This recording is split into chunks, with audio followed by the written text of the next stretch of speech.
Hello everyone, good morning to all. সবাইকে জানাই শুভ সকাল। তো আজকে দিনটা ছিল বৃহস্পতিবার, তাই সকাল সকাল ঘুম থেকে উঠে সব ঘরগুলো ভালো করে মুছে পরিষ্কার করে নিলাম।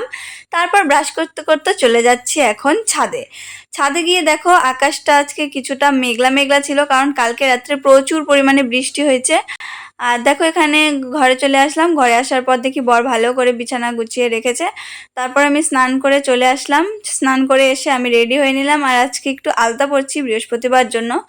তারপর দেখো ঠাকুর ঘরে এসে দেখি মা সুন্দর করে সব ঠাকুরকে পূজা দিয়ে দিছে।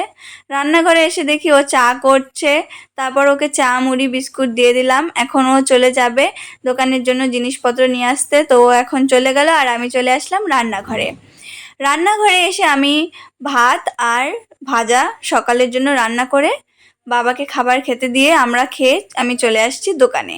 দোকানে এসে মা আর আমি কিছুক্ষণ বসে এখানে গল্প করলাম, এমনি বসেছিলাম। তারপরে দেখো ভাই আমাকে একটা কুলফি এনে দিয়েছে। এখন দুপুরে রান্না বসাইছি। দুপুরে রান্না করছি ফুলকপি আলুর তরকারি আর বাঁধাকপি। দেখো ও চলে আসছে দোকানের সব জিনিসপত্র কেনাকাটা করে। এখন ঘড়িতে বাজে প্রায় 4টা। তো আসতে অনেক বেলা হয়ে গেছে। এসে ফ্রেশ হয়ে খেতে বসে পড়েছে। ওকে খাবার দিয়ে দিলাম আর এখানে আমিও খাবার নিয়ে নিলাম। তো আজকের মতো ভিডিওটা এইটুকু। আবার দেখা হবে নেক্সট ভিডিওতে। টাটা।